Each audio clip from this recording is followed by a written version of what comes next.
scored a lot of touchdowns, did a lot of great stuff on the field, but I feel like my greatest accomplishment in life has been standing up for myself and opening up the space for people to have more of these conversations.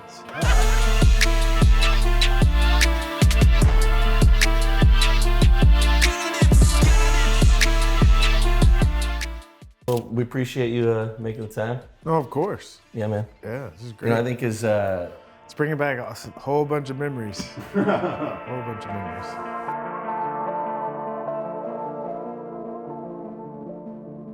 as watching your career, someone, you know, just to start off, like paying respect and homage, like to stand up for beliefs and support the plant for someone who was a huge cannabis advocate and user. Really appreciate that, because, you know, that like helped pave the brick and pave the way for like where we are today with acceptance and getting closer to acceptance in sports, certain sports removing testing for cannabinoids happening more rapidly, and like you know, that wouldn't have happened if it wasn't for guys like you.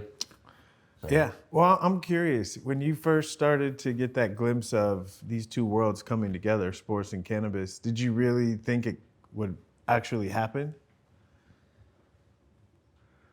Maybe not. Yeah. Maybe not. I think I realized it would happen more. I mean, through the Cannadips brand and interacting with athletes, and like just the hype and realizing how many more people were using cannabis, and like it was happening. I mean, in California, you know, obviously it was almost everybody, but I didn't really realize the rest of the United States and like, you know, how there was the underground acceptance was so high.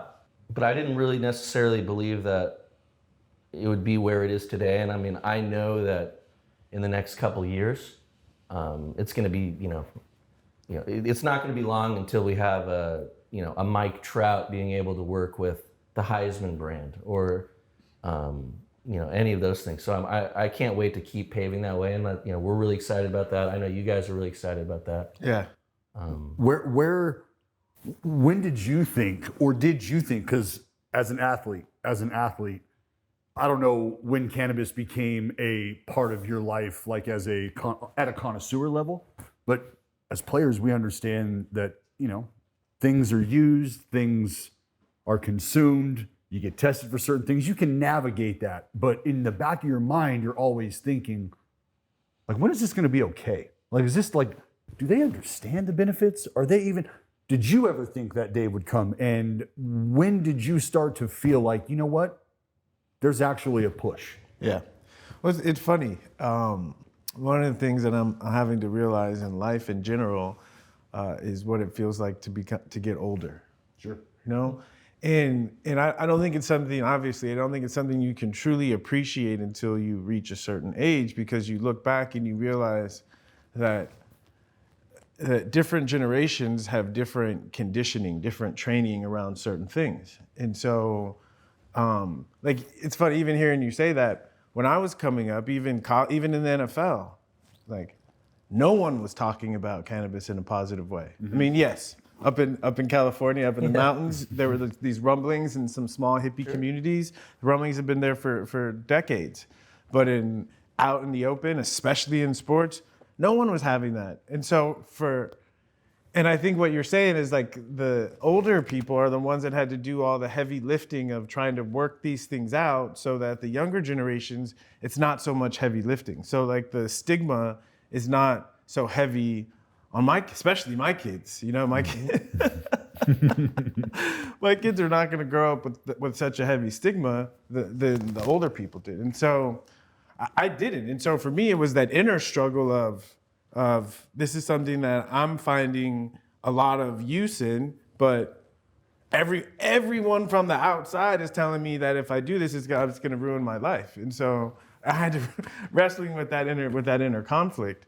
And fortunately, there's people that are courageous enough to do that wrestling and then, you know, live according to that people start to wake up. And so I scored a lot of touchdowns, did a lot of great stuff on the field, but I feel like my greatest accomplishment in life has been standing up for myself and opening up the space for people to have more of these conversations. Because my experience was, because when I was growing up, I was trained like everyone else. You know, in high school, I would, you know, not hang out with the potheads. Right. You know, they were friends. And back then, there was usually 1 or 2 guys on the baseball team, usually pitcher. Maybe lefties. usually pitcher, one with the nasty curveball. Sorry, Yeah. and then on the football team, there was maybe 1 or 2 guys, but these guys were always being given a hard time by the coach. So you didn't want to be that guy. And so I didn't want to be that guy. And then I got into college and I was around more guys who smoked. And then I started hanging out. And so I became more open to it. And then I was going through a really rough time and I smoked and I was like, this helped me feel better. Right. And I made that connection. And it was my own personal experience. It wasn't so much like the kids that are young, they get kind of trapped in that rebellious stage because it's something that they're too young to like for the adults to respect them or to have any agency. But so for me, when I was a senior in college, and so had a little bit of space, I had a little bit of agency, and I had some money, and so I started experimenting with it, and I realized this actually is a positive thing for me. And then it became, how do I keep this in my life and navigate the league and pass all the tests and all that stuff? That's what I'm curious about, is because and this is, I don't know how many people really even understand like you and the relationship you have with baseball. Yeah. Right? You played minor league baseball. Yeah. And you know what that grind is like. Yeah. Like what they're asking of you, how they really don't give a damn about how you can take care of your body, how you can prepare your body, how you can do anything. Yeah. And they now, today, they let these kids get baked, like get roasted. It's all good. We're no longer testing. Yeah. Like what do you think led them to understand or finally make that decision? You know, it's impressive and it's mind blowing because, you know, people ask, you know, if you could have smoked, would you still be playing in the NFL? And I think no. But I think if I could have smoked, I might still be playing baseball. You know, and here's the truth, and it's a humbling statement, but the truth is, I was not mentally tough enough to make it as a baseball player. Just in those conditions, is that fair to say? Well, I mean, I had some maturing to do. Sure. You know, and the thing about baseball is you got to show up every day, every day. You know, and I wasn't mature enough to do that. Football, you know, you got to once a week, like you get time to work things out. You just got to show up one time, and that was more my speed. And I think if I had cannabis in my life and I could reflect and work through some stuff, I think I could have been a wonderful baseball player. Because how like and just maybe go into like your relationship with alcohol compared to a relationship with cannabis and how that affects the body. Because as a pitcher, talk about showing up one time. Like I show up once every 5 days, right? And the other days I've got to get my work in, otherwise I'm just a slapdick. Yeah. But I've got to be able to answer the bell. But I do have that little bit of time where absolutely drinks with the boys. Yeah,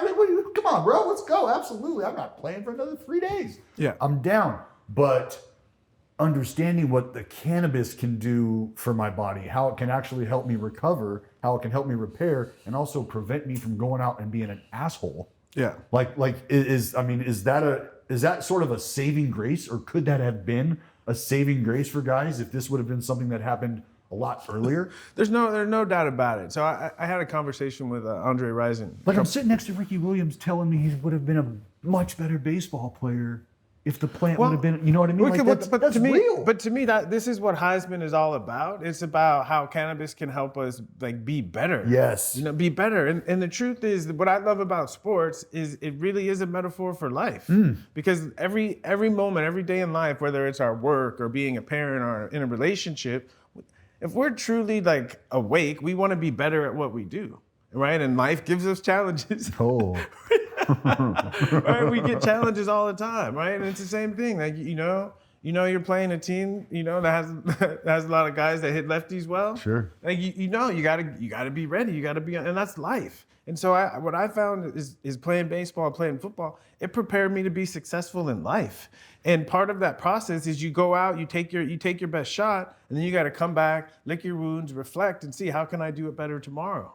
And to me, cannabis, much better for your body than alcohol, but specifically, that's what I love about it, is it facilitates that process of reflection, right? Going back and watching, same thing going back and watching film, right? what did I miss, right? What could I do better? That's what when iPads first came out, that was my rookie year, or maybe it was the next year, and I took my iPad into the video guy and said, put Mark Burley on this one and put Jamie Moyer on this one, 2 soft tossing lefties who were fucking outstanding.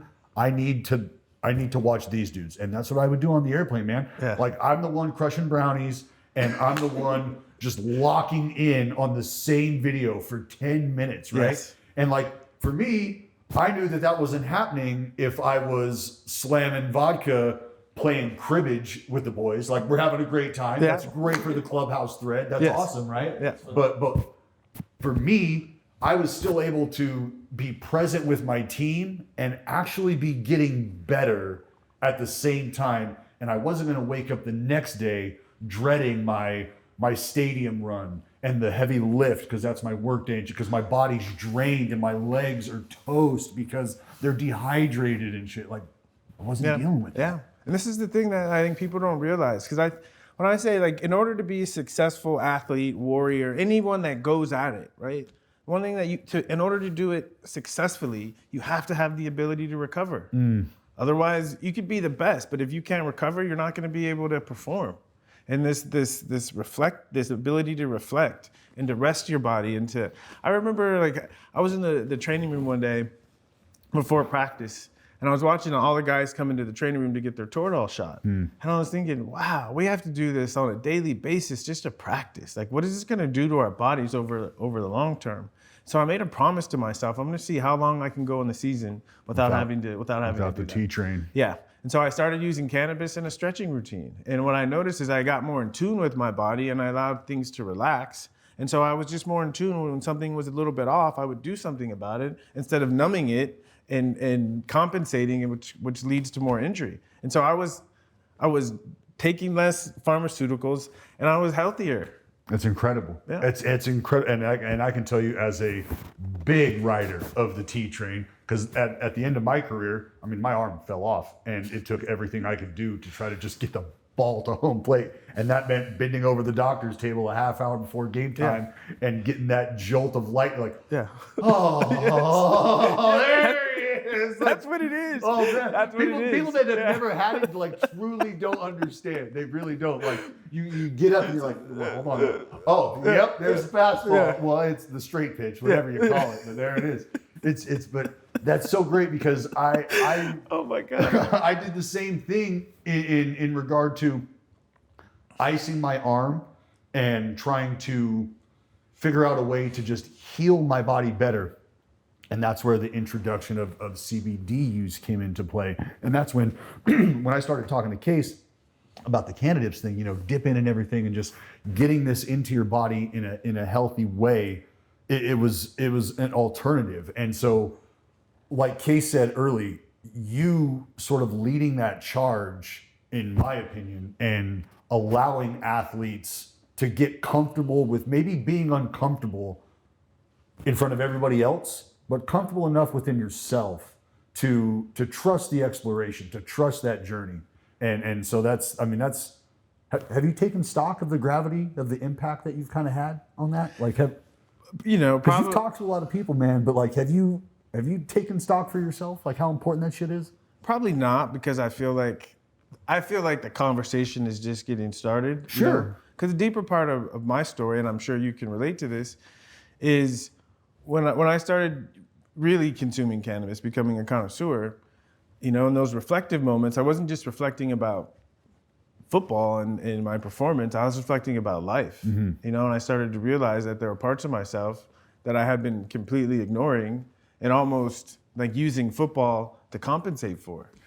And I started to notice that, those parts of my life were responsible for all of the like crap in my life that sucked. And so, it was uncomfortable to become aware of those things, but as I started becoming aware of them, I was better equipped to start dealing with them. And, people are talking a lot about mental health. And for me, it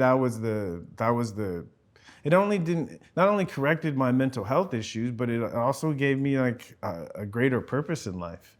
And I could put my athletic ability into some larger context of not just scoring touchdowns for just for me, that there was something larger going on. And to me, that's been the greatest gift of cannabis in my life. It's been huge, man. Yeah. The impact has been of massive magnitude. And like, I know how excited Case was to be able to sit down and have this conversation, because Case, having sort of led the charge in our area here, and to have two pioneers in that regard, for me to be in the middle of you guys, it's really cool just to watch how the marriage of sport and cannabis has come about. And it's really exciting to hear you talk about how it's just getting started, right? Like, what is your ultimate goal as a connoisseur, but as somebody who is now in the game? You know what I mean? Like the Heisman, which is just fucking awesome, by the way. Yeah. Is like that's here to stay. That's gonna be a game changer for guys, just because of your belief and what you want the impact to be. But kind of, if you can, paint that picture, share that with that. Okay, so like the big vision is that Heisman is associated with cannabis, sports, and greatness. Yes. That those things start to be woven together, because what I was told when I was growing up is if you smoke weed, you're going to be a loser. And that was not my experience. It was quite the opposite.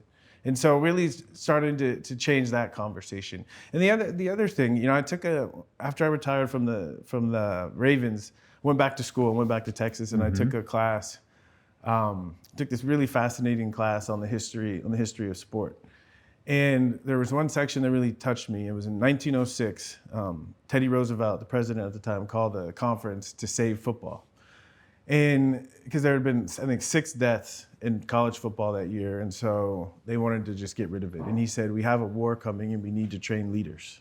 So we need to find a way to save football. So they modified the rules to make it safer, because it was about creating leaders. And when we think about football back then, we think about the Ivy League schools, right? And that's where presidents, right? Leaders were trained on the officers. Exactly, on the field. And so like I said earlier, I think sports and what it teaches us is great training for life. But I think the way it's been like this toxic hyper masculinity, especially in football, where we don't honor the more receptive sides. And I think what cannabis does is it helps us tune into those parts of ourselves that as athletes and competitors, we've been taught to ignore. But I found ignoring those parts of myself didn't work out so well. And so it's this, we call it mental health, but I think it's all the same thing of just becoming more whole.